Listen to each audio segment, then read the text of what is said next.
శ్రీ పరమాత్మనే నమః. భగవద్బంధువులందరికీ ఈ దాసుని హృదయపూర్వక నమస్కారాలు. శ్రీమద్ వాల్మీకి రామాయణ అంతర్గత సుందరకాండలు మనం శ్రీ సీతారామచంద్రమూర్తుల యొక్క కృపా విశేషం చేత 4వ సర్గలోకి ప్రవేశించాం. ముందుగా ఒక్కసారి గురుస్మరణ, తదుపరి మనం కథాక్రమంలోకి వద్దాం. గురు బ్రహ్మా గురుర్విష్ణు గురుర్దేవో మహేశ్వరః గురు సాక్షాత్ పరబ్రహ్మ తస్మై శ్రీ గురవే నమః.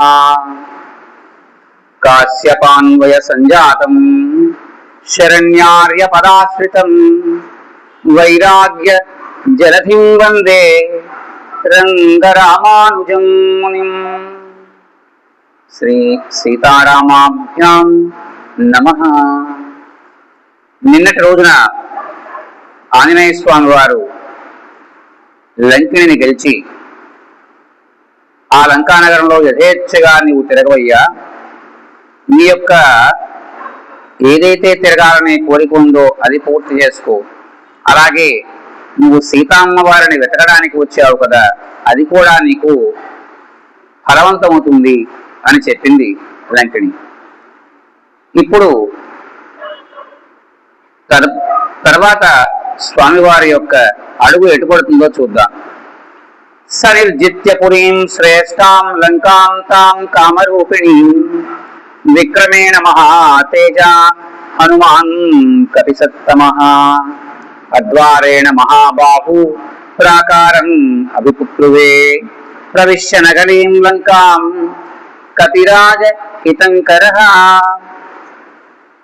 సుగ్రీవుల వారి యొక్క మేలు కోరిన వాడై, ఇందులో సుగ్రీవుల వారికి మేలేమిటండి అంటే, రామచంద్రమూర్తి సుగ్రీవుల వారికి మేలు చేశారు. ఎలాగా? అతని యొక్క అన్నగారైనటువంటి వారిని సంహరించి తిరిగి మరల ఆయన్ని ఆ వానరాజ్యానికి కిష్కింధా పట్టణంలో తన యొక్క తమ్ముడైనటువంటి లక్ష్మణుల వారి చేత పట్టాభిషేకం చేయించారు. ఇది రాముడు సుగ్రీవుడికి చేసిన మేలు. ఇంకా ఇక్కడ సుగ్రీవుడికి మేలేంటి ఆంజనేయ స్వామి వారి వైపు నుంచి అంటే, సీతాదేవి ఎక్కడుందో తాను వెతికిస్తాను అని సుగ్రీవుడు రాముల వారికి మాట ఇచ్చాడు. అలా మాట ఇచ్చినటువంటి ఆ సుగ్రీవుడికి తాను వెతికే వారిలో ఒకడిగా ఈ లంకానగర ప్రవేశం చేశారు. అలాగా లంకానగరంలో సీతమ్మ వారిని ఎలాగైనా కనిపెట్టి ఈ విషయాన్ని సుగ్రీవుల వారికి చెప్తే రాముల వారికి ఇచ్చినటువంటి మాట సుగ్రీవుడు నిలుపుకున్నవాడవుతాడు. ఇంకా ఇక్కడ వాడిన మాటల్లో ఇంకోటి ఏంటయ్యా అంటే, లంకను గెలిచిన తర్వాత, అంటే లంకిని గెలిచిన తర్వాత ఆ మహానుభావుడు అద్వారేణ పురీం అని చెప్పారు. ఇక్కడ అద్వారేణ మహాబాహు ప్రాకారం అభిపుప్లువే. ఏ బ్రహ్మాండమైనటువంటి కోట గోడలు, ఆ గోడలకు ఉన్నటువంటి తలుపులు అవి తోసుకుని వెళ్ళిపోవచ్చు. ఆయన అలా వెళ్ళలేదట, ప్రాకారం ఎక్కి ప్రాకారం మించి లోపల దిగారు. ఇలా ఎప్పుడొస్తాం మనం? అవతల వాళ్ళ యొక్క మేలు కోరుకోని వాళ్ళమైతే మనం అద్వారంలో వస్తాం. అంటే వీధి గుమ్మల నుంచి కాకుండా ఈ సైడ్ గుమ్మాల్లోంచి ఎప్పుడు కూడా మనం తెలిసిన వాళ్లే కదా ఇంట్లో గడిపోకూడదు. వీధి గుమ్మం కొట్టే మనం లోపలికి వెళ్ళాలి. అలా ప్రయత్నం చేశారట ఆయన. చక్రేధపాదం సవ్యంచ శత్రువుణాం సతమూర్ధని ప్రవిష్ట సత్వ సంపన్ను నిశాయాం మారుతాత్మజ. ఆ రాత్రి తాను గోడ ఎక్కారు, ఎక్కి దిగారు. దిగినప్పుడు ఏ కాలు ముందు పెట్టారట? ఎడమ కాలు కింద కానేటట్లుగా దిగాట. ఎడమ కాలు శత్రువుల ఎంట పెడతాను, కుడి కాలు మిత్రుల ఎంట పెడతాను. పెళ్ళైన తర్వాత చూడండి, అమ్మాయిని గడప దాటిస్తారు కదా, అభిప్రాయం నేను సమహాపదమాస్థాయ ముక్తాపుష్ప విరాజితం తతస్తుతాం పురీం లంకాం రమ్యాం అభయయౌ కపిః. దారి అంతా కూడా మంచి ముత్యాలు జల్లి ఉన్నాయటండి. దారి అంతా కూడా అది లంక అంటే. హసితోత్కృష్ట నినదై తూర్య ఘోష పరస్పరై వజ్రాంకుశ నికాశైశ్చ వజ్రజాల విభూషితై గ్రహమేఘై పురీ రమ్యా పభాసేద్యౌరివాంబుదై ప్రజ్వాల తదాలంకాం రక్షో గణగృహై శుభై. రకరకాలైనటువంటి చిరునవ్వులతోటి, రకరకాలైనటువంటి హాసాలతోటి, విలాసాలతోటి, అద్భుతమైనటువంటి ఎత్తైనటువంటి భవనాలు, స్వచ్ఛమైనటువంటి భవనాలు. ఏ భవనము కూడా వాస్తుశాస్త్ర ప్రకారంగా కట్టనదంటూ ఏదీ లేదు. సితాభ్ర సదసైశ్చిత్రై పద్మస్వస్తిక సంస్థితై వర్ధమాన గృహైశ్చాపి సర్వత సువిభూషితై తాం చిత్రమాల్యాభరణాం కపిరాజహితం కరః రాఘవార్ధం చరన్ శ్రీమాన్ దదర్శ చ ననంద చ భవనాత్ భవనం గచ్చన్ దదర్శ పవనాత్మజః వివిధాకృతి రూపాణి భవనాని తతస్తతః. దక్షిణం వైపు ద్వారం లేనటువంటి గృహాన్ని వర్ధమానము అని పిలుస్తారు. దక్షిణం వైపు ద్వారం ఉండనటువంటి గృహాలని వర్ధమాన గృహం అని పిలుస్తారు. అది చాలా వరకు మనకి అలాంటి కట్టుబడి మనం ఎక్కడా చూడం. దక్షిణం వైపు తలుపులు కూడా మనకు ఉంటాయి ఇలా. కానీ లంకానగరంలో ఏ గృహానికి కూడా దక్షిణం వైపు ద్వారం లేదు. వాళ్ళ తాలూకు సంపదలకు అది ఒక కారణం. ప్రతి భవనాన్ని ఒకదానితో ఒకటి చూసుకుంటూ వెళ్తున్నట్ట ఆ మహానుభావుడు. శుశ్రావమధురం గీతం త్రిస్థాన స్వరభూషితం స్త్రీణాం మద సమృద్ధానాం దివిం చాప్సరసామివ. అక్కడ ఉన్నటువంటి ఆడవాళ్ళందరూ కూడా దేవతాగణాలలో అప్సరసులు ఎలా ఉంటారో వాళ్ళని మించిపోయి ఉన్నారట. అలాగే త్రిస్థాన స్వర భూషితం, 3 స్థాయిల్లో అంటే ఉచ్చస్థాయి, సమస్థాయి, మంద్రస్థాయి, ఈ 3 స్థాయిల్లోనూ అక్కడ ఉన్నటువంటి ఆడవాళ్ళు గానాలు చేస్తున్నారట. అస్ఫోటనినాదాంశ్చ క్షేడితాంశ్చ తతస్తతః శుశ్రావ జపతాం తత్ర మంత్రాన్ రక్షో గృహేషు వై. ఆస్ఫోటితము అన్న మాటకి అర్థం ఏంటంటే జబ్బలు చరుచుకోవడం. జబ్బలు చరుచుకునే వాళ్ళని చూశాడు అక్కడ. అలాగే రకరకాల మంత్రాలని ఉచ్చారణ చేసేవాడని చూశాడు. స్వాధ్యాయమృతాంశ్చైవ యాతుధానాన్ దదర్శస. వేదాధ్యయనం చేస్తున్న వాళ్ళని లేక వేదాలని ఆలాపన చేస్తూ ఉన్నటువంటి రాక్షసులని చూశాడు. రావణస్తమయుక్తాం గర్జతో రాక్షసానపి. రావణాసురుణ్ణి రకరకాలుగా కీర్తిస్తూ ఉన్నటువంటి వండిమాగదులను చూశాడు అక్కడ. రాజమార్గం సమావృత్య స్థితం రక్షోబలం మహత్ దదర్శ మధ్యమే గుల్మే రావణస్య చరాన్ బహూన్. అలాగే రాజమార్గాలకి అటు ఇటు కూడా రకరకాలైనటువంటి పొదరేళ్లను చూశాడు. మార్గాలలో ఎవడూ లేడు, ఆ పొదరేళ్లలో ఉన్నారు ఆ రావణాసురుడు యొక్క అనుచరుడు, గూఢచారుడు. ఎవడన్నా కొత్తవాడు వస్తే పట్టుకోవడానికి. దీక్షితాన్ జటిలాన్ ముండాన్ గోజినాంబరవాసస దర్భముష్టి ప్రహరణాన్ అగ్నికుండాయుధాంస్తథ. అక్కడ రకరకాలైనటువంటి వీరు బ్రహ్మరాక్షసులు అన్న మాట ఎప్పుడన్నా విన్నారా? విన్నాం చాలాసార్లు. వీళ్ళు ఎలా వస్తారు అంటే వేదాధ్యయనం చేసుకున్నవాడు లేక వేదాన్ని చెప్పుకున్నవాడు గురుగారి ద్వారా. ఆ వేదానికి కొన్ని రకాలైనటువంటి పరిమితులు పద్ధతులు ఉంటాయి. నువ్వు ఎక్కడ పడితే అక్కడ చెప్పడం, ఏ సమయంలో పడితే ఆ సమయంలో చెప్పడం, ఇవన్నీ కూడా నిషిద్ధాలు. అలాంటి నిషిద్ధాలని ఆచరించకుండా వాడు ఇష్టం వచ్చినట్టుగా తన జీవితం గడిపినటువంటి వేద పండితుడు ఎవరున్నాడో వాడు చనిపోయిన తర్వాత బ్రహ్మరాక్షుడు అవుతాడు. ఇంకో ఇలాంటి పటాలం అంతా కూడా రావణాసుడి దగ్గర చేరతాడు. వాడి వాసన పోదు, వాడి స్థితి మారుతోంది. వాడికి ఉన్నటువంటి వేదాధ్యయనం తాలూ గొప్పతనం అది అలాగే ఉంది. అందువల్ల అక్కడ వాళ్ళందరూ కూడా రకరకాలైనటువంటి పద్ధతుల్లో ఆ రావణాసురుడు యొక్క మేలు కోరి హోమాలు చేస్తున్నారట. ఎలా ఉన్నారంటే అక్కడ యజ్ఞదీక్షలు వహించిన వాళ్ళు, జడలు కట్టిన వాళ్ళు ఉన్నారు, అలాగే శిరస్సు అంతా కూడా గురిగించుకున్న వారు ఉన్నారు. ఇలా రకరకాలైన పద్ధతుల్లో ఒక్కొక్క దానికి ఒక్కొక్క దీక్ష. ఇప్పుడు అయ్యప్ప స్వామి దీక్ష చూడండి, 40 రోజుల పాటు మీరు క్షురకర్మలు చేయరాదు, నల్లని బట్ట మాత్రమే కట్టుకోవాలి అని చెప్తారు. అది దేనికయ్యా నల్లని బట్ట అంటే అక్కడ ఉన్నటువంటి ఆ మధుమలై అడవుల్లో లేక అక్కడ ఉన్నటువంటి శబరిమలై వెస్ట్రన్ ఘాట్స్ లో జంతువులు 2 రకాల రంగుల్ని బాగా గుర్తుపడతాయి. ఈ నలుపు రంగుని అవి గుర్తుపట్టలేవు. కాబట్టి ప్రమాదం లేకుండా వీళ్ళు అడవుల్లో ప్రయాణం చేయొచ్చని మన వాళ్ళు నల్లటి బట్టలు చెప్పారు. పైగా ఇంకొక ఉపయోగం ఏంటయ్యా అంటే నలుపు చల్లదనం నుంచి కాపాడుతుంది. ఆ ప్రదేశం అంతా కూడా వెస్ట్రన్ ఘాట్స్ చాలా చల్లగా ఉంటాయి. ఆ కారణం వల్ల నలుపు ఇదొక ఉపయోగం. అందువల్ల మన వాళ్ళు ఆ ప్రదేశానికి అలాగా వెళ్ళమని తెలియజేశారు. ముందుగా చెప్పులు లేకుండా ఎక్కడెందుకు తిరగాలయ్యా అంటే అక్కడ అనేక రకాలైనటువంటి అడవుల్లో మనం నడవాల్సి వస్తుంది. అక్కడ చెప్పులు వేసుకోవడానికి ఉండదు. చెప్పులు వేసుకుంటే నడవగలిగేటువంటి పరిస్థితి కాదు. అందుకని చెప్పులు లేకుండా నడవడం వల్ల పాదాలు ఇక్కడ అలవాటు అవుతాయి. దీనికోసం 40 రోజుల పాటు చెప్పులు ధరించద్దన్నారు. ఇంకో ఇలాగా ఆయన ముందుకు వెళ్తున్నారు ఆంజనేయ స్వామి. కూటముద్గరపాణీంశ్చ దండాయుధరానపి ఏకాక్షాం ఏకకర్ణాంశ్చ లంబోదర పయోధరాన్.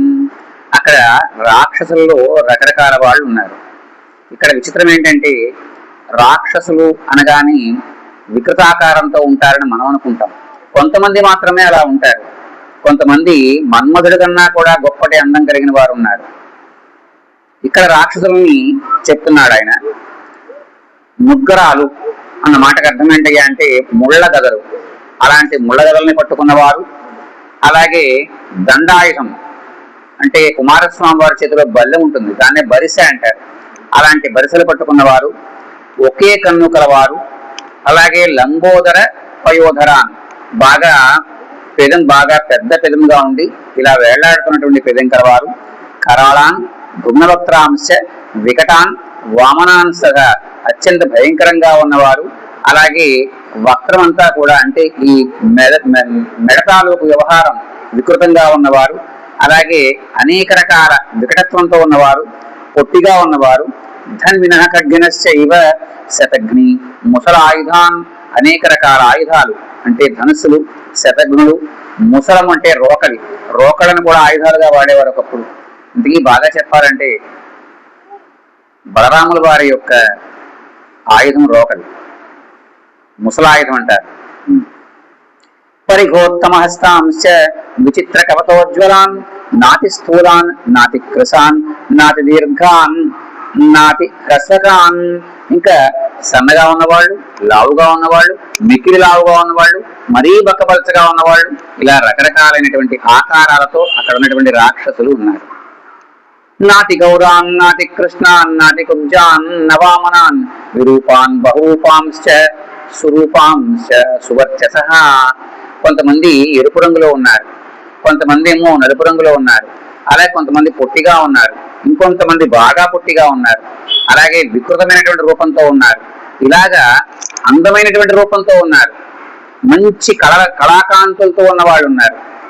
ధ్వజీన్ పతాకినశ్చైవ దదర్శ వివిధాయుధాన్ శక్తి వృక్షాయుధాంశ్చైవ పట్టిసాయుధ ధారిణ క్షేపణి పాశహస్తాంశ్చ దదర్శ మహాకపి. అనేక రకాల ఆయుధాలను పట్టుకుని అక్కడ తిరుగుతున్న వాళ్ళని చూస్తున్నాడు ఆయన. స్రగ్మణస్తనుత్వాంచ వరాభరణ భూషణాన్. ఇంకా తర్వాత రకరకాలైనటువంటి దండల్ని కూడా ధరించి ఉన్నారట వాళ్ళు. నానా వేసమాయుక్తాన్ యథా స్వైరగతాన్ బహూన్ తీక్ష్ణ శూలధరాంశ్చైవ వజ్రణశ్చ మహాబలాన్. చేతిలో వజ్రాయుధం లాంటి వాటిని ధరించి ఉన్నారు, శూలాలని ధరించిన వాళ్ళు ఉన్నారు. ఇలాంటి వాళ్ళందరూ కూడా అక్కడ స్వైరంగా అంటే వారికి ఇష్టం వచ్చినట్టుగా తిరుగుతున్నారు రాక్షసులు. శతసహస్రమవ్యగ్రం ఆరక్షం మధ్యమం కపి రక్షోరపది నిర్దిష్టం దదర్శాంతఃపురాగ్రత.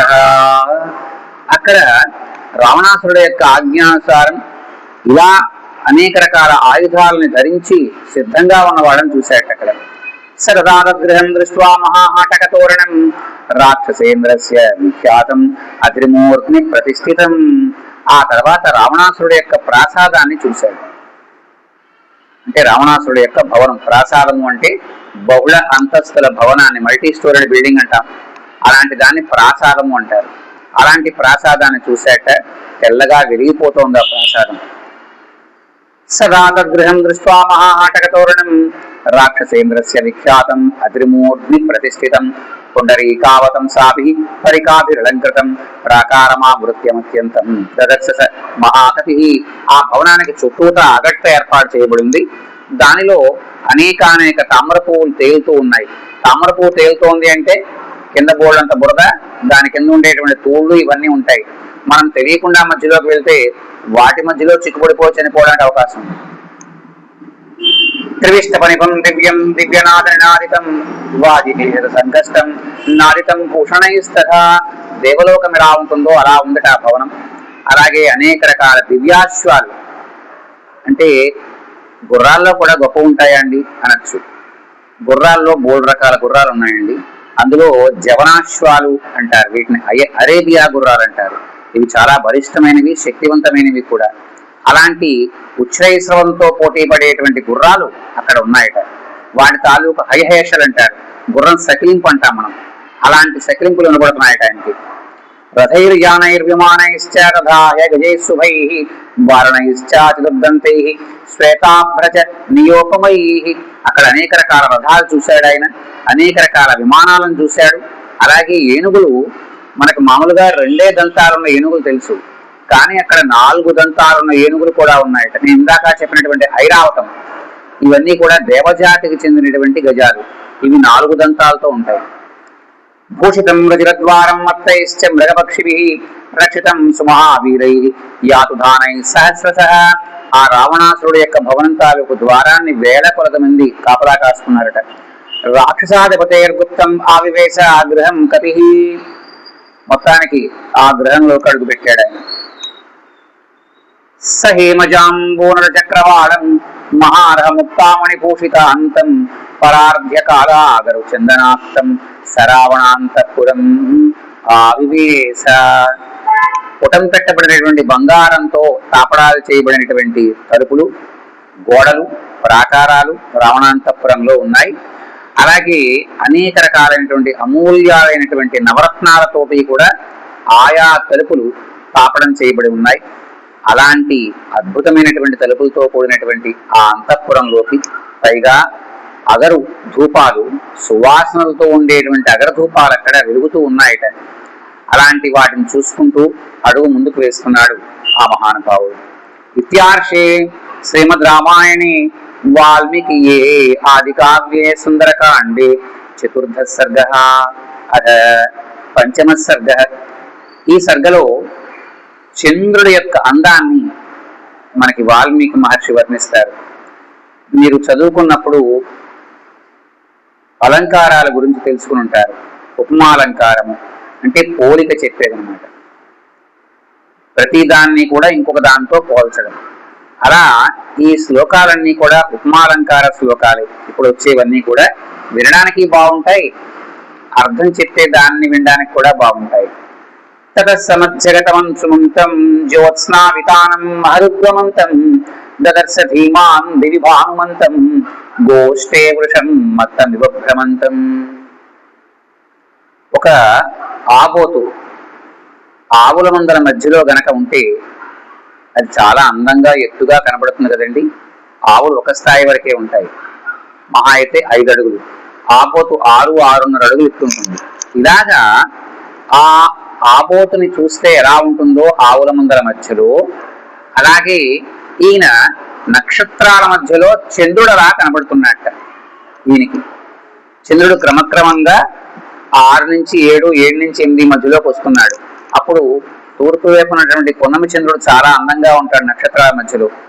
ఆ పోలికని ఇక్కడ ఆవుల మందల మధ్యలో ఉన్నటువంటి ఆబోతు ఎలా ఉంటుందో చెప్పారు ఆయన. లోకస్య పాపాని వినాశయంతం మహోదధిం చాపి సమేధయంతం భూతాని సర్వాణి విరాజయంతం దదర్శ సీతాంశు మదాభియాంతం. మన యొక్క పాపాలు, మన యొక్క దుఃఖాలు, ఇలాంటివన్నీ కూడా నేనే పోగొడతాను మీకు అన్నట్లుగా ఆ చంద్రశోభ చాలా ఆనందాన్ని ఇస్తుంది. మనమంటే ఇప్పుడు అన్నీ పోగొట్టుకున్నాం అనుకోండి. మనం చిన్నప్పుడు సెలవులకి మన తాతగారులకో మేనమామలకో వెళ్తే ఆ బయట పట్టి మంచము, నులక మంచము వేస్తే ఆ చంద్రుడు పైకి వస్తూ ఉంటే, ఎందుకంటే ఇల్లు ఏవి కూడా ఒక అంతస్తు కన్నా ఉండవు కదా, మరి ఆ పడుకుంటే ఇంచక్క పొన్నమ చంద్రుడు కనబడితే ఇంచక్క మంచమే కూర్చోబెట్టి వీళ్ళ చంద్రుడిని అవి చూపిస్తూ తాతయ్యలు వాళ్ళు రకరకాల కథలు చెప్పేవారు. ఒక ఆవిడ ఎవరో అక్కడ ఒడుకుతోందని చెప్పేవారు. ఇది రాట్నం చూడు కథ కనబడుతోందంటే అప్పుడు అప్పట్లో మనం సరే అంగో కనబడుతుంది, నాకు కూడా కనబడుతుంది, ఇంకో రెండు మళ్ళీ చెప్పేవాళ్ళం మనం. ఇలాంటివన్నీ ఆనందాలని మనం ఇప్పుడు పోగొట్టుకున్నాం. అది ఎవరో పెద్దమ్మ గారు ఎవరో ఒడుగుతున్నారనేవారు. అలాంటివన్నీ మనకి పున్నమి చంద్రుల లోపల కనబడుతూ ఉంటాయి మన యొక్క ఇమాజినేషన్స్ కి తగ్గట్టుగా. అలాగే ఇక్కడ కూడా ఆ చంద్రుడు మన యొక్క కష్టాన్ని పోగొట్టడానికి వచ్చాడా అన్నట్లుగా ఉన్నట్ట. అలాగే సకల భూతాలకి ఆహ్లాదాన్ని కలిగించేటువంటి చంద్రుడు. పున్నమి చంద్రుని చూస్తే ఎవరికి ఆనందం కలగదండి అంబో. అలాంటి అద్భుతమైనటువంటి చంద్రబింబాన్ని చూశారట ఆయన. ఇంకా ఎలా ఉందట, యా భాతి లక్ష్మీర్భువిమందరస్థ తథా ప్రదోషేషు చ సాగరస్థ తథైవ తోయేషు చ పుష్కరస్థ రరాజసాచారు నిశాకరస్థ. లక్ష్మీదేవి యొక్క గొప్పతనం రకరకాల చోట్ల మనకి ప్రతిబింబిస్తూ ఉంటుంది. అమ్మవారు మందర పర్వతం మీద శాశ్వతంగా ఉంటారు. అలాంటి ఆమెట ప్రదోషకాలంలో, అంటే ఇంకో ఇప్పుడు 6:30-7:30 సమయాన్ని ప్రదోషకాలం అంటారు. ఈ ప్రదోషకాలంలోనే చంద్రుడు సాగరంలోంచి పైకి వస్తాడు. మనం ఒకసారి ఉప్పాడ అవతలకు వెళ్తే మనకు కూడా చంద్రుడు పైకి వస్తున్న సంగతి తెలుస్తుంది. అప్పుడు చంద్రకాంతి ఆ సముద్రం మీద పడి దాని రిఫ్లెక్షన్ చాలా చాలా అందంగా ఉంటుంది. అది లక్ష్మీప్రద అంటారు. అలాగే పుష్కర కాలంలో, రేపు మనకి పుష్కరాలు వస్తున్నాయి. ప్రస్తుతం యమునాది పుష్కరాలు సాగుతున్నాయి. వచ్చే సంవత్సరం ఇదే సమయానికి మనం గోదావరి పుష్కరాల్లో ఉంటాం. అలాంటి పుష్కరాల సమయంలో చంద్రబింబం తాలూకు గొప్పతనం ఆ నీళ్ల మీద ఉంటే అది లక్ష్మీప్రద అంటారు. అలాగా లక్ష్మీదేవి ఎలా అయితే 3 చోట్ల వెలుగుతోందో అలా చంద్రుడు ఆ ఆకాశంలో వెలుగుతున్నాడు. హంసో యథా రాజదపంజరస్థః సింహో యథా మందరకందరస్థః వీరో యథా గర్వితకుంజరస్థః చంద్రోపి బభ్రాజ తథాంబరస్థః. ఒక వెండి పంజరంలో హంస ఉంటే ఎంత అందంగా ఉంటుందో, అలాగే మందరగిరి యొక్క గుహల్లో సింహం బయటికి వచ్చి చూస్తే ఎలా ఉంటుందో, గుహలో బయటకు వచ్చిన సింహం. అలాగే ఒక మదించినటువంటి ఏనుగు మీద మావటివాడు కూర్చుంటే ఎలా ఉంటుందో అలాగ చంద్రుడు ఆకాశంలో కనబడుతున్నాడు. ఎంత ఉపమానాలు చెప్తున్నారు చూడండి. తర్వాత స్థిత కకుద్మానివ తీక్ష్ణ శృంగో మహాచల శ్వేత ఇవోచ్చ శృంగ హస్తీవ జాంబూనద బద్ధ శృంగో రాజచంద్ర పరిపూర్ణ శృంగ. కకుద్మము అన్న మాటకు అర్థం ఏంటయ్యా అంటే ఆబోతు యొక్క మూపురం. రాముల వారి యొక్క పూర్వీకులలో కకుద్ముడు అనేటువంటి మహారాజు ఉన్నాడు. ఇక్ష్వాకుకి 6వ తరంలో ఉన్నారు ఆయన. ఆ పేరు కూడా ఆయనకు అదే అర్థం, బ్రహ్మాండమైనటువంటి మూపురం కలవాడు అని. అలాంటి ఆబోతు యొక్క మూపురానికి ఆ 2 కొమ్ములు ఎంత అందాన్ని కలిగిస్తాయో, మీరు 2 కొమ్ముల మధ్యలో ఆబోతు యొక్క మూపురాన్ని చూడండి, చాలా బాగుంటుంది. అంగో అలాగా ఉన్నటువంటిది. మహాచల శ్వేత ఇవోచ్చ శృంగ, అనేక రకాలైనటువంటి ఉన్నతమైనటువంటి శిఖరాలు కలిగినటువంటి ఒక పర్వతం ఎలా ఉంటుందో అలా ఉన్నట్ట. ఇంకా ఒక ఏనుగు జాంబూనదబద్ధ శృంగో, బంగారపు గొలుసులతో ఏనుగు కట్టబడితే ఎలా ఉంటుందో అలా ఉన్నట్ట ఆ చంద్రుడు ఆకాశంలో. ఎందుకని ఇక్కడ బంగారు గొలుసులు ఏనుగు అని చెప్పారు? చంద్రుడు, పున్నమి చంద్రుడు పచ్చగా ఉంటాడు, బంగారపు రంగులో. ఆకాశం అంతా నల్లగా ఉంటుంది, ఏనుగు నల్లగా ఉంటుంది. ఏనుగును కట్టిన బంగారు గొలుసులు బంగారపు రంగులో ఉంటాయి. అలా పోలిక చెప్పారు. వినష్ట సీతాంబు తుషార పంకో మహాగ్రహగ్రాహ వినష్ట పంక ప్రకాశ లక్ష్మ్యాశ్రయ నిర్మలాంకో రాజచంద్రో భగవాన్ శశాంక. చంద్రుడి వల్ల మనకు కలిగేటువంటి గొప్పతనం ఏంటి? ఓషధులన్నీ కూడా చంద్రుడి వల్ల ప్రభావవంతమవుతాయి. మనకి నాటినటువంటి వరి మనకి మొలకలు తొడకాలన్నా కూడా చంద్రుడు ఉంటేనే కుదురుతుంది. సూర్యుడి వల్ల ఉపయోగం ఉందండి, కాదని చెప్పను. కానీ చంద్రుడి యొక్క ఔషధీ గుణాలు దానిలోంచి మనకి జీవాన్ని పుట్టిస్తాయి. మొలక మొలిపిస్తాడు సూర్యుడు, ఇవేమో జీవాన్ని పుట్టిస్తాయి. అలాగే అనేక రకాలైనటువంటి గ్రహరాజు అయినటువంటి సూర్యుడి యొక్క తీక్ష్ణమైనటువంటి తాపాన్ని తగ్గించి మనకు ప్రశాంతాన్ని కలిగిస్తాడు చంద్రుడు. అలాగే ఇంకా ప్రకాశ లక్ష్మి, లక్ష్ములు చాలా రకాలుగా ఉంటాయి. ఆ ప్రకాశ లక్ష్మికి తగినటువంటి గొప్పతనాన్ని చెప్తారు.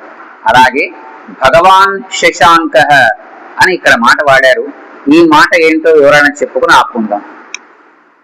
భగవాన్ అన్న మాట ఎవరు పడితే వాళ్ళకి వాడేయడానికి లేదు.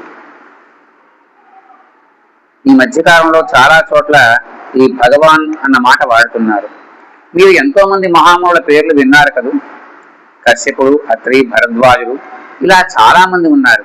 కానీ మహర్షి మండలి మొత్తం మీద ముగ్గురికి మాత్రమే భగవాన్ అన్న మాట ఉంటుంది.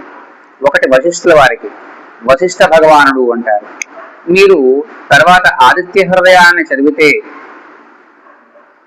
అప్పుడు ఆదిత్య హృదయం ఎవరు చెప్పారు? అగస్త్యుల వారు రాముల వారికి చెప్పారు. అగస్త్యో భగవాన్ ఋషి అన్న మాట వస్తుంది. అగస్త్యుల వారిని భగవాన్లు అంటారు. వేదవ్యాసుల వారిని భగవాన్ అని పిలుస్తారు. ఈ భగవత్ శబ్దం ఎందుకు అందరికీ వాడకూడదో తెలుసుకుందాం. ఐశ్వర్యస్య సమగ్రస్య ధర్మస్య యశసః శ్రియః జ్ఞాన వైరాగ్యయోగ్యస్య షణ్ణాం భగ ఇతీరణ. భగము అంటే 6 రకాల దివ్య లక్షణాలు కలిగి ఉండాలి. సమగ్రమైనటువంటి ఐశ్వర్యం కలిగి ఉండాలి. ఐశ్వర్యం అంటే మళ్ళా డబ్బు కాదండి, డబ్బు కాకుండా మిగతావన్నీ, లేక డబ్బుతో మిగతావన్నీ. పరిపూర్ణమైనటువంటి ధర్మానికి ప్రతీక అయి ఉండాలి. అద్భుతమైనటువంటి కీర్తి కలిగి ఉండాలి. ఉత్తమ సంపద కలిగి ఉండాలి. మళ్ళీ సంపద అంటే మళ్ళా డబ్బు మీద బేస్ అవ్వకండి. మంచి భార్య ఉండడం సంపద, మంచి పిల్లలు ఉండడం సంపద, మన మాట విని ఆచరించేటువంటి సోదరులు ఉండడం సంపద, స్నేహితులు ఉండడం సంపద. అలాగా నిర్మలమైనటువంటి జ్ఞానం కలగాలి. సంపూర్ణ వైరాగ్యం ఉండాలి. ఈ వైరాగ్యానికి పరాకాష్ఠ ఏంటో చెప్తాను. బ్రహ్మదేవుల వారు తన కోసమని చెప్పి పుష్పక విమానాన్ని తయారు చేయించుకున్నారు, తన భార్య అయిన సరస్సుతో కలిసి వెళ్ళడానికి. కుబేరుల వారు తపస్సు చేశారు. ఆయన ప్రత్యక్షమయ్యి, మనమడా ఏం కావాలి అన్నాడు. ఆయన, తాత మీ దగ్గర నా విమానం కావాలి అన్నాడు. తీసుకువెళ్ళరా అన్నాడు. ఇదే మనమైతే ఏం చెప్తామండి, 3 రకాల వంకలు చెప్తాం కదండి. అంగో అలాగా సంపూర్ణ వైరాగ్యం, ఏది కూడా తనకి శాశ్వతం కాదన్నటువంటి స్థితి కలిగి ఉండాలి. ఈ 6 కలిపి భగము అని పిలుస్తారు. ఇవి కలిగిన వాడు భగవంతుడు. అలాగా ఆ భగవంతుడైనటువంటి చంద్రుడు ఆకాశంలో వెలిగిపోతూ ఉన్నారట. మనం తదనంతర కథ రేపటి రోజు చెప్పుకుందాం. మంగళం కౌసలేంద్రాయ మహనీయ గుణాత్మనే చక్రవర్తి తనూజాయ సార్వభౌమాయ మంగళం. హరి ఓం తత్సత్.